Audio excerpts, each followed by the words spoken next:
The morning sun barely crept over the neatly trimmed hedges as Karen stormed across the driveway, her pink terrycloth robe billowing behind her. She marched straight up to the front door of the Johnson residence, her knuckles rapping against the wood with a furious intensity. "Open up, Brad. I know your son took my garden gnome," Karen shouted, her voice shrill and accusatory. The door swung open to reveal Brad, a tall man in his late 40s with a stern expression. "What is the meaning of this, Karen?" he demanded, his brow furrowed. "Your son is a thief. I saw him skulking around my yard last night, and now my beloved garden gnome is missing." Karen jammed her finger towards Brad's chest, her face reddening with rage. Brad's jaw tightened as he stood his ground. "Now hold on just a minute. My son, Ethan, is a police officer. He would never stoop to stealing your tacky lawn ornament," he retorted, his tone laced with indignation. "Don't give me that," Karen spat. "I know what I saw, and I'm not going to let you or that little hoodlum get away with this." She turned on her heel, marching back towards her own house. Brad stepped out onto the porch, his expression darkening. "Karen, you better watch your mouth. If you continue to harass my family, I'll have no choice but to file a formal complaint with the Homeowners Association," he called after her retreating form. Karen whirled around, her eyes narrowed to slits. "You think I'm afraid of your little HOA?" she scoffed. "I practically run this neighborhood, and I'll make sure your son pays for what he's done." With that, she stormed off, leaving Brad fuming on the porch, his fists clenched at his sides. He turned and re-entered the house, the sound of the door slamming echoing through the quiet street. Inside, Ethan, a young man in his mid-20s with a strong build and a serious demeanor, sat at the kitchen table, his brow furrowed. "Dad, what was that all about?" he asked, his voice tense. Brad sighed heavily, running a hand through his graying hair. "It's that damn Karen again. She's accusing you of stealing her garden gnome," he explained, his frustration evident. Ethan's eyes widened in disbelief. "What? That's ridiculous. I would never do something like that," he protested, his jaw tightening. "I know, son. I tried to explain that to her, but you know how she is. She's got it out for us, and she's not going to let this go," Brad said, his expression grim. Ethan pushed back his chair and stood up, his fists clenched. "This is unbelievable. I'm a police officer, for crying out loud. Does she really think I'd risk my career over some stupid lawn ornament?" he exclaimed, his voice rising in anger. Brad placed a hand on his son's shoulder, trying to calm him. "Easy, Ethan. I know how you feel, but we can't stoop to her level. We need to handle this the right way," he said, his tone measured. Ethan took a deep breath, forcing himself to relax. "You're right, Dad, but I'm not going to let her get away with this. She can't just accuse me of something I didn't do and expect no consequences," he said, his eyes narrowing. The two men shared a look, both knowing that this was just the beginning of brewing conflict that would test their resolve and determination in the face of Karen's relentless campaign of harassment and false accusations. The next morning, Ethan arrived home from his shift, weary but determined. As he pulled into the driveway, he noticed a small crowd gathered on the sidewalk in front of his house. Heart racing, he quickly parked and rushed towards the commotion. To his dismay, he saw Karen standing in the middle of the group, her arms crossed as she spoke animatedly to his neighbor, Mrs. Wilkins, and a few other residents. As Ethan approached, he could hear the tail end of Karen's tirade. "And that's why I'm petitioning the HOA to have the Johnsons' son removed from the neighborhood. A known thief has no place living among us," Karen declared, her voice dripping with self-righteous indignation. Ethan felt his blood boil. "Hold on a minute, Karen," he interrupted, his voice firm. "What's going on here?" Karen whirled around, her expression contorting into a sneer. "Ah, the criminal himself. Come to try and talk your way out of this, have you? She spat. Ethan clenched his jaw, fighting to keep his composure. I am not a criminal, and I certainly didn't steal your stupid garden gnome. This is completely out of line, he retorted, his eyes narrowing. Out of line? Karen scoffed. You're the one who's out of line, living in this neighborhood with your criminal behavior. The rest of us law-abiding citizens deserve to feel safe, and that's why I'm taking action. Mrs. Wilkins, a kindly older woman, stepped forward, her brow furrowed with concern. Now, Karen, I'm sure there's been some misunderstanding here. Ethan has always been a well-respected member of our community, she said, her voice gentle. Karen waved a dismissive hand. I don't care what you all think. I saw him with my own eyes, skulking around my yard, and now my gnome is missing. That's all the proof I need, she declared, her chin raised defiantly. Ethan felt his temper flare, but before he could respond, his father's voice cut through the tension. That's enough, Karen, Brad said, stepping forward to stand beside his son. I've already told you that Ethan had nothing to do with this, and I won't stand by and let you spread these lies any longer. Karen's eyes narrowed as she glared at Brad. Oh, I see how it is. You're all in on this, aren't you? Well, I won't be silenced, and I won't rest until that thief is out of our neighborhood for good, she spat. With that, she stormed off, the crowd parting to let her through. Ethan and Brad watched her go, both of them seething with anger and frustration. Dad, we can't let her get away with this, Ethan said, his voice low and tense. Brad sighed heavily. I know, son, but we have to be careful. This is exactly what she wants, for us to lose our cool and give her an excuse to escalate things further. We need to stay calm and handle this the right way, he replied, his expression grave. Ethan nodded reluctantly, knowing his father was right. But as he watched Karen disappear around the corner, he couldn't shake the feeling that this was just the beginning of a long and bitter battle. Later that evening, Ethan sat at the kitchen table, his brow furrowed as he pored over stacks of paperwork. Brad entered the room, a steaming mug of coffee in hand, and placed it gently in front of his son. Any luck? He asked, his voice weary. Ethan shook his head, rubbing his eyes in frustration. Nothing. I've checked every single record, and there's no indication that my garden gnome was ever reported stolen, he said, his tone laced with exasperation. Brad sighed and pulled out a chair, sitting down across from Ethan. I figured as much. Karen's just making this up to try and get under our skin, he said, his expression grim. Ethan took a sip of the coffee, his lips twisting into a wry smile. Well, she's certainly succeeding. I can't believe she's actually trying to get me kicked out of the neighborhood over this, he said, shaking his head in disbelief. You know how she is. She's always been like this, quick to judge and even quicker to spread her poisonous lies, Brad replied, his brow furrowing. But we can't let her win. We need to fight back, and we need to do it the right way. Ethan nodded, his expression hardening. I'm not going to just sit back and let her ruin my reputation. I'm a police officer, for God's sake. I've dedicated my life to protecting people, not stealing from them, he said, his voice firm. I know, son, and that's why we need to make sure the HOA and the rest of the neighborhood understand that, Brad said, leaning forward in his chair. We need to gather as much evidence as possible to prove that Karen is the one in the wrong here. Ethan's eyes narrowed as a plan began to take shape in his mind. What if we dig into her background? See if we can find any dirt on her that we can use to discredit her claims, he suggested, his voice low. Brad considered the idea for a moment, then nodded. It's worth a shot. And we should also see if we can get any of the other neighbors to vouch for your character.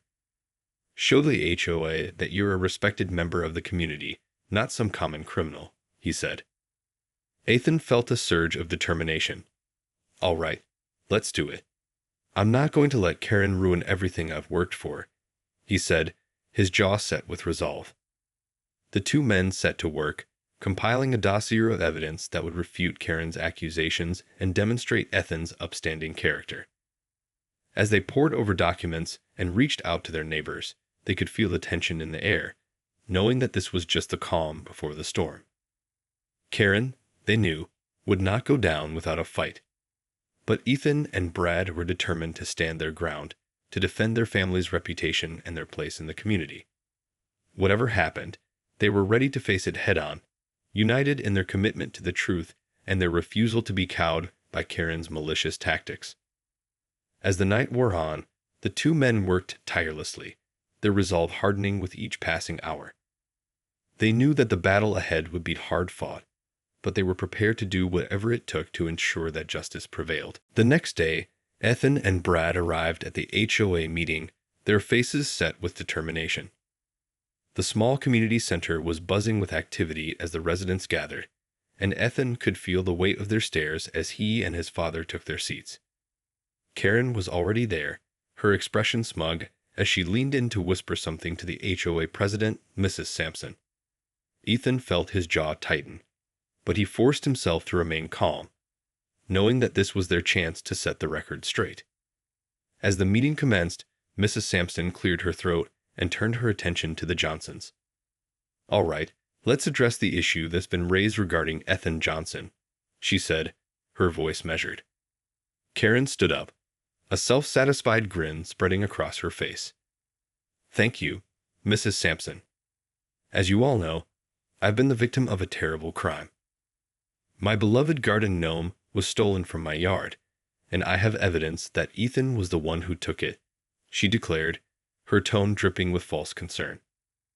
Ethan opened his mouth to respond, but Brad placed a hand on his arm, silently urging him to let Karen continue. "I've spoken to several of our neighbors, and they've all confirmed that they've seen Ethan acting suspiciously around my property. Not only that, but he has a history of trouble with the law. And I simply can't feel safe knowing that he's living in our neighborhood," Karen continued, her eyes sweeping the room. Murmurs of concern rippled through the crowd, and Ethan felt his heart sink. He knew that Karen had been busy spreading her lies, and it was clear that some of the residents were starting to believe her. Before Ethan could speak, Brad stood up, his expression stern. "That's simply not true, Karen.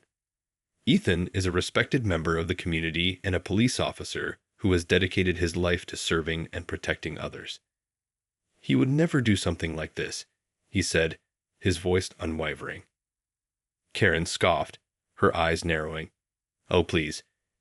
Just because he's a police officer doesn't mean he's above the law. You can't expect us to just take your word for it," she retorted. Ethan stood up, his face flushed with anger. "If you have any evidence that I stole your gnome, then present it.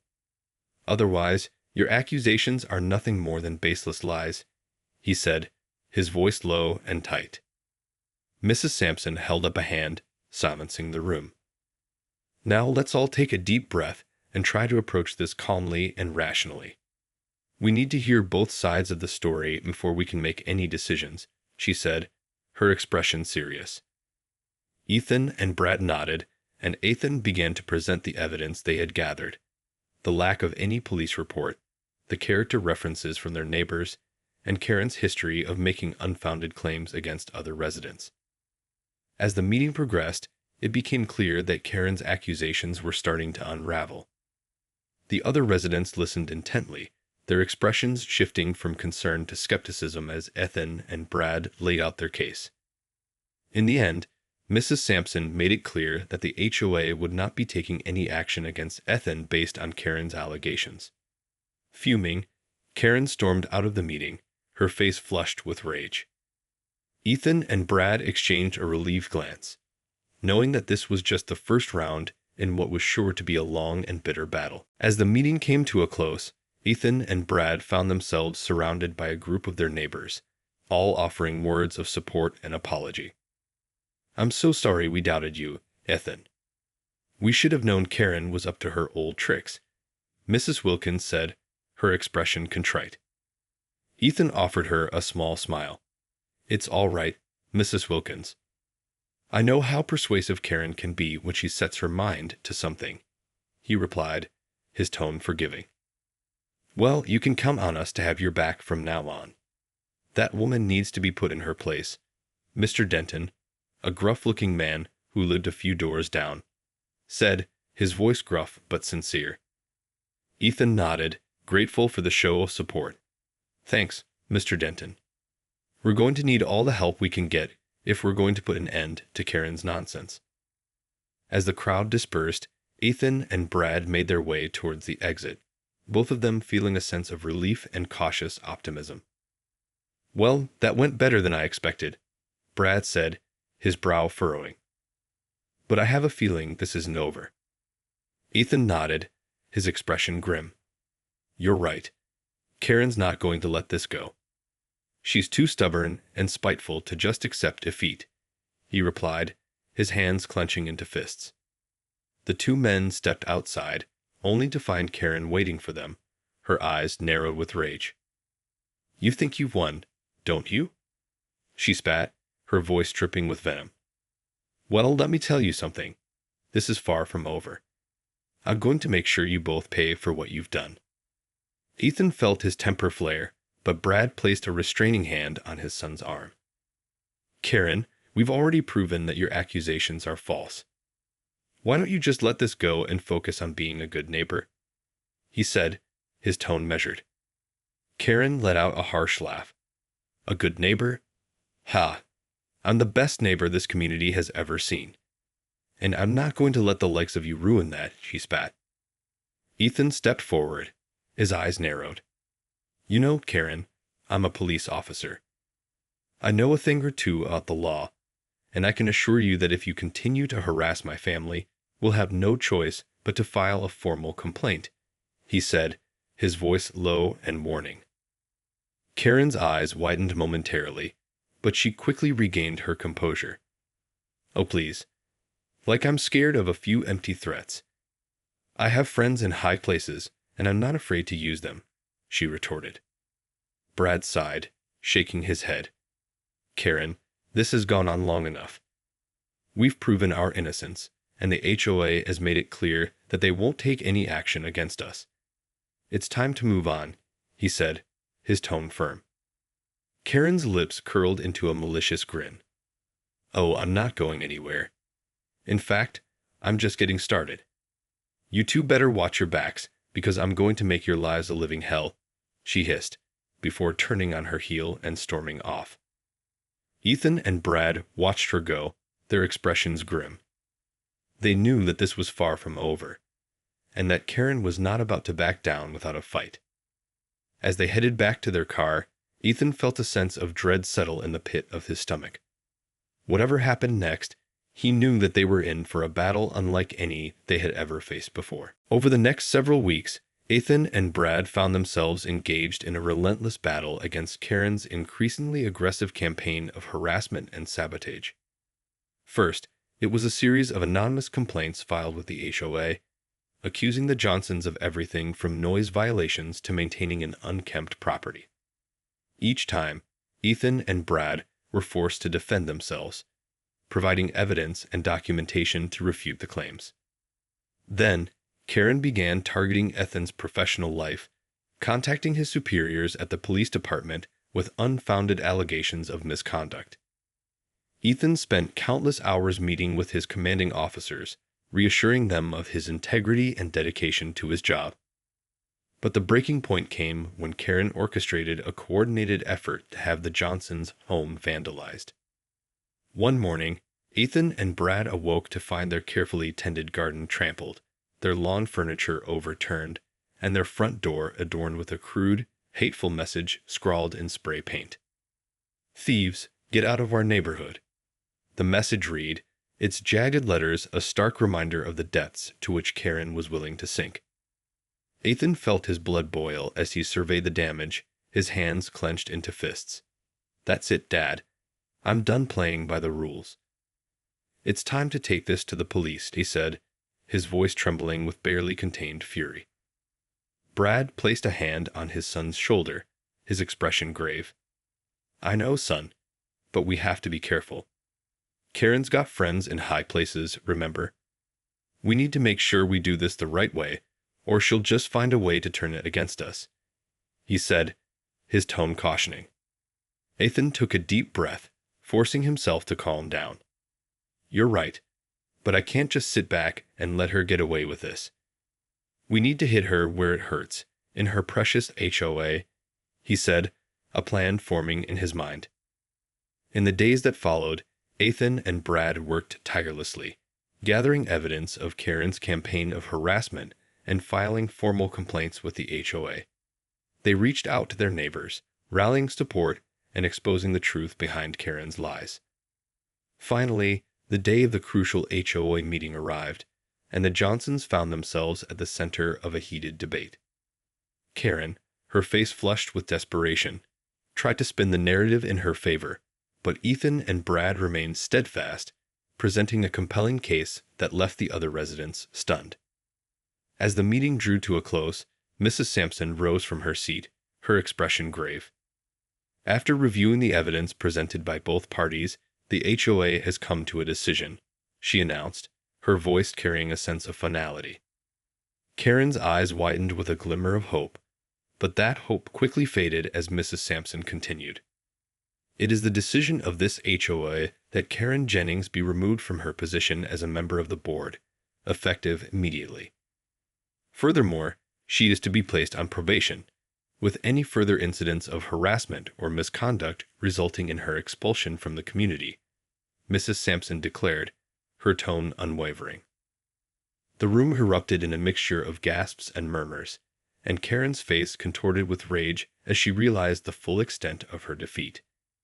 Ethan and Brad exchanged a relieved glance, knowing that they had finally won the battle against their relentless neighbor.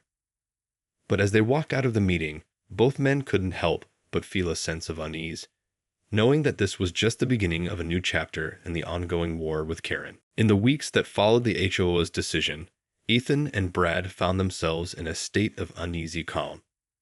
Karen, true to her word, had not backed down, and the Johnsons remained vigilant, bracing for her next move. However, to their surprise, the attacks and harassment seemed to have subsided, with Karen maintaining a low profile and avoiding any direct confrontation. Ethan and Brad couldn't help but feel a sense of cautious optimism, wondering if perhaps their victory had finally broken the woman's relentless spirit. But their relief was short-lived, as they soon discovered that Karen had been quietly orchestrating a new plan of attack, one that would test the very foundation of their family and their community. It began with a series of anonymous phone calls to the local news station, each one filled with salacious claims about Ethan's alleged misconduct as a police officer. The reports quickly gained traction, and before long, Ethan found himself at the center of a media firestorm, his reputation and career hanging in the balance. Desperate to clear his name, Ethan and Brad reached out to the station, pleading for them to investigate the claims thoroughly and verify the facts. But the damage had already been done, and the public's perception of Ethan was rapidly turning against him. As the pressure mounted, Ethan found himself being placed on administrative leave, his superiors reluctantly bowing to the public outcry. Devastated and angry, he retreated to the sanctuary of his home, his father at his side, as they tried to formulate a plan to fight back against this newest assault. But just when they thought the situation couldn't get any worse, they received a knock on their door, and their hearts sank as they were presented with a notice of eviction from the HOA. "What is the meaning of this?"